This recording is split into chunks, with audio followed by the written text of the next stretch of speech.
Assalamualaikum warahmatullahi wabarakatuh. Perkenalkan, nama saya Defredi Kasmedi, SPDGR. Kawan-kawan bisa panggil Bang D. Pada video kali ini, kita masih membahas materi statistika. Namun, yang sekarang tentang ukuran pemusatan data.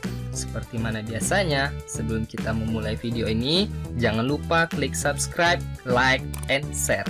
Semoga dengan kita selalu menyebarkan kebaikan, maka kebaikan akan selalu mengikuti kita. Sesungguhnya kebaikan yang kita lakukan itu akan kembali kepada kita. Ukuran pemusatan data, rata-rata atau mean. Nah, ukuran pemusatan data itu terdiri dari mean, median, dan modus. Nah, mean itu terbagi lagi dari rataan hitung, rataan sementara, dan rataan coding. Nah, dari rataan hitung kita akan mencari nanti ada analisis histogram dan ada analisis polygon frekuensi. Nah, pada pertemuan kali ini kita fokus ke mean dulu, mean atau rata-rata. Nah, ada 5 bagian yang akan kita pelajari hari ini. Rata-rata atau mean data tunggal. Nah, X garis itu artinya X bar ya kawan-kawan. Jadi rata-rata itu dilambangkan dengan X bar, sama dengan jumlah seluruh data dibagi dengan banyak data. Atau bisa disimbolkan dalam bentuk matematikanya, X bar sama dengan sigma I dari 1 sampai ke N XI per N. Nah, X itu datanya ya, XI data yang pertama, X1 data yang kedua, X2. Nah, sigma itu artinya penjumlahan. Jadi sama aja jumlah seluruh data dengan sigma XI itu ya kawan-kawan. Mari kita lihat contoh untuk mencari data tunggal. Dinas Kesehatan Provinsi Riau memiliki data umur pasien yang terinfeksi virus corona. Ada beberapa sampel pasien terinfeksi virus corona di Riau. Bantulah untuk menemukan berapa rata-rata umur pasien yang terjangkit virus corona. Nah, karena kita di musim pandemi ini, jadi Bang D mencari data, namun tidak secara keseluruhannya sama, hanya beberapa sampel saja yang Bang D ambil dari berita-berita yang ada. Sampel data 1 pasien M, 2 pasien JG, yang di dalam kurung itu adalah umurnya ya kawan-kawan. Dari data di atas dapat kita ketahui X1 63, X2 58, X3 58, X4 61, X5 54 hingga ke X10 yaitu 60. Nah, kita sesuaikan saja kawan-kawan dari sampel data yang pertama sampai yang ke-10, banyak datanya ada 10. Sigma XI sama dengan 1 sampai N, XI sama dengan 560. Artinya teman-teman, X1 tambah X2 tambah X3 sampai X10 itu jumlahnya 560. Maka X barnya sama dengan 590 dibagi 10 yaitu 59. Nah, jadi rata-rata umur pasien yang terjangkit virus corona di Riau itu adalah 59 tahun.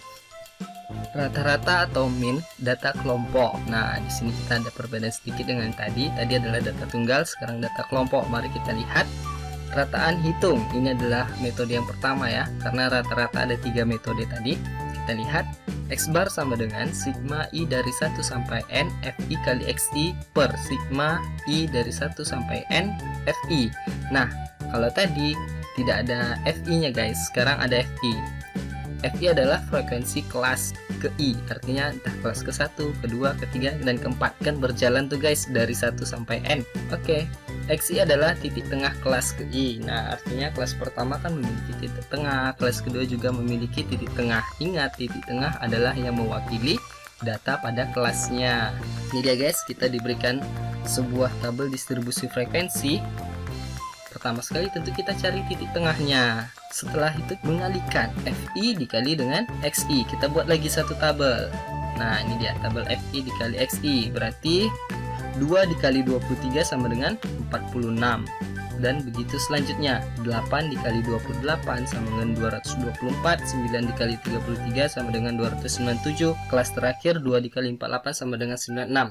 Nah, ingat di sini ada sigma FI dikali XI, maka semua FI dikali XI itu kita jumlahkan. Hasilnya kita dapatkan 1020. Nah, ini sigma FI 30 dan ini sigma FI dikali XI 1020, sehingga kita dapat menghitung rataan hitungnya. Ini ya. Oke. Maka X bar sama dengan 1020 dibagi 30 sama dengan 34. Rata-rata min data kelompok. Nah, ini metode yang kedua, yaitu rataan sementara. Nah, apalagi ya guys, prinsipnya sama dengan rata-rata sebelumnya. Cuman ada perbedaan. Rataan sementara ini kita baca dulu ya. X bar sama dengan X bar S tambah sigma I dari 1 sampai R dikali FI kali DI per sigma I sama dengan 1 sampai R dikali FI. Ini kita ada tabel distribusi frekuensinya. Untuk kita akan menggunakan tabel distribusi frekuensi. X bar S ini adalah rata-rata sementara yang kita tentukan guys. Nah, kita tentukan dari titik tengah. X rata-ratanya sama dengan 38, karena 38 di antara sini ya guys. Nah, ini tengah-tengah, boleh juga nanti 33, tapi sekarang kita coba dulu 38. Selanjutnya, apa itu DI?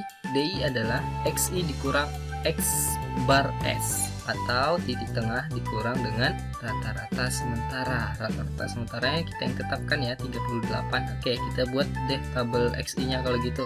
Nah, ini dia guys. Maka di sini adalah rata-rata sementara yang kita pilih. Ini dia. Berarti nanti XI ini dikurang dengan X bar S, rata-rata sementara 28 juga dikurang 38. Kita lihat. Nah, ini dia. 38 dikurang dengan 38 0, 23 kurang 38 negatif 15, 28 kurang 38 negatif 10, 33 kurang 38 negatif 5, 38 kurang 38 0, 43 kurang 38 5, 48 kurang 38 10. Sudah kita dapatkan. Selanjutnya adalah FI dikali DI. FI dikali DI, ingat ini FI dan ini DI, berarti 6 dikali 0, berarti hasilnya 0. Oke, begitu juga 2 dikali dengan negatif 15, berarti hasilnya negatif 30. Begitu seterusnya. 8 kali negatif 10 negatif 80, 9 kali negatif 9 negatif 45, 2 kali 10 20, 3 kali 5 15. Kita tinggal cari sigmanya atau jumlah dari FI kali DI. Sigmanya 120. Berarti sigma FI DI sama dengan 120 dan X bar S sama dengan 38 ditambah negatif 120 per 30. Nah, 38 tadi kita tentukan dari titik tengah, maka X barnya sama dengan 34. Selanjutnya, rata-rata atau min data kelompok dengan metode ketiga, yaitu metode coding. Nah, metode coding ini juga menggunakan rata-rata sementara. Di sini perbedaannya tadi adalah FIDI sekarang FICI, dan di sini ada dikali P. P ini merupakan panjang kelas. Oke, mari kita lihat. Nah, ini adalah tabel distribusi frekuensi yang sama dengan yang tadi, yang sebelumnya. Rataan sementaranya kita buat 33. Kan tadi sudah 38. Sekarang kita coba 33. Ini ada di kelas ini adalah titik tengah dari kelas yang ketiga. Sekarang kita lihat panjang kelasnya ada 5, yaitu 21 sampai 25 itu adalah 5. Nah, selanjutnya XI titik tengah ya kawan-kawan. Sekarang kita ambil X rata-ratanya 33. Next, coding. Kenapa 0, min 1, min 2? Di kelas yang kita ambil sebagai rata-rata sementara ini, maka kelas ini akan kita kode dengan 0, dan sebelumnya kita kasih negatif 1, sebelumnya negatif 2, jika ada di atasnya lagi maka negatif 3, dan ke bawahnya kita kasih 1, selanjutnya 2, habis itu 3, kalau ada lagi berarti 4, kalau ada lagi berarti 5. Nah, ini sesuai dengan ini, ada 3 setelah rataan sementara, maka 1, 2, 3. Ada 2 sebelum rataan sementara, maka akan menjadi negatif 1 dan negatif 2. Ini kodenya, kode kelasnya yang kita berikan. Selanjutnya, dari rumus ini kita dapat FI dikali CI. Artinya, FI, frekuensi kelas ini, akan dikali dengan kode di kelasnya. Nah, kita sediakan tabel. 9 dikali 0, 0, 6 dikali 1, 6, 3 dikali 2, 6, 2 dikali 3 juga 6. Nah, di atas ini 2 kali negatif 2 negatif 4, 8 kali negatif 1 negatif 8. Nah, seperti itu.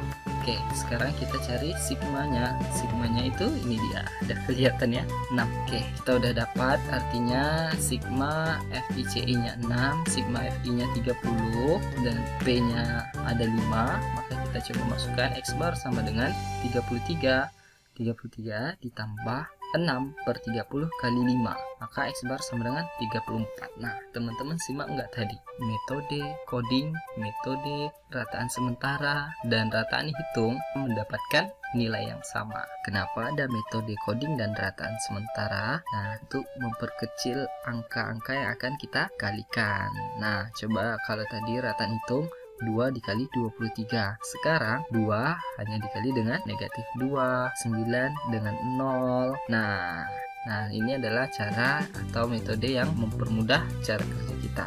Oke, kita lanjutkan menganalisis mean atau rata-rata dari histogram. Nah, kalau sebelumnya kita mencari rata-rata atau mean dari tabel distribusi frekuensi, sekarang kita akan mencari nilai rata-rata dari histogram. Nah, jangan lupa kita menggunakan rata-rata hitung. Nah, ini ada X bar sama dengan rumus rata-rata hitung FI dikali XI per FI. Nah, sigmanya ini diingat ya. Next, ada histogram.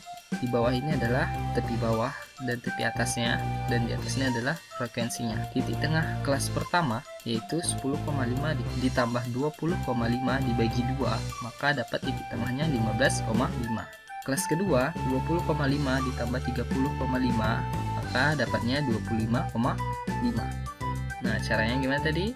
60,5 ditambah 70,5 dibagi 2, itu titik tengahnya. Oke, next, frekuensi kelas pertamanya 6, kelas keduanya 12, kelas ketiga 25, 18, 14, dan 5. Nah, jumlahnya adalah 80. Teman-teman boleh bantu hitung di rumah, atau Bang B hilaf, boleh masuk nanti di komentar untuk memperbaiki dan meningkatkan kualitas video kita. Oke, selanjutnya adalah FI dikali XI. Nah, setelah kita ada FI, ada XI, maka kita cari FI dikali XI. Nah, ini dia 6 dikali 15,5 93. Selanjutnya 12 kali 25,5 dan sampai F6 dikali X6. Hasilnya sigmanya adalah 3210. Maka kita dapat mencari rata-rata dari histogram ini. Nah, 3210 dibagi 80 sama dengan 40,125. Kalau mau dibulatkan jadi bisa 1,3, dan kalau dibulatkan satu angka belakang koma 4 berarti 40,1. Nah, ini adalah rata-rata dari histogram. Ingat ya teman-teman ya, tentukan dulu XI nya, FI nya ada nampak di atas ini, dikalikan XI dikali FI, ini ada tabelnya, dijumlahkan baru dibagi. Oke, selanjutnya adalah menganalisis mean dari poligon frekuensi. Nah, ini adalah gambar poligon frekuensinya. Perhatikan di bawah ini adalah 35,5, 45,5, 55,5, 65,5 adalah titik tengah. Yang di atas ini 2, 3, 5, 14, 24, 20 dan 12 ini adalah frekuensinya. Nah, ini yang masih harus diingat ya, rumusnya X bar sama dengan FI kali XI per FI. Nah, oke, titik tengahnya udah ada di sini ya guys. Langsung aja kita salin. Nah, ini dia X1, X2, X3 sampai X7 nya. Selanjutnya FI nya juga udah ada, tinggal kita salin ke sini. Nah, tinggal kita kalikan. Ya, jumlahkan dulu FI nya 80. Selanjutnya FI kali XI 2 kali 35,5 71, 3 kali 45,5 136,5, dan seterusnya sampai F7 kali X7. Nah, berarti FI kali XI nya sama dengan dijumlahkan 6070. Nah, X barnya 6070 dibagi 80, 75,875. Nah, ini nilainya berbeda karena memang data poligon, data histogramnya berbeda. Nah, ini dia pembelajaran statistika yang sekarang telah sampai di ukuran pemusatan data. Maka next video adalah media. Nah, semoga video pembelajaran ini dapat membantu teman-teman semua, dan di akhir nanti jangan lupa di subscribe, like, and comment. Semoga Bang Deo semakin semangat membuat video pembelajaran dan kualitasnya juga semakin baik. Saya ucapkan terima kasih. Assalamualaikum warahmatullahi wabarakatuh.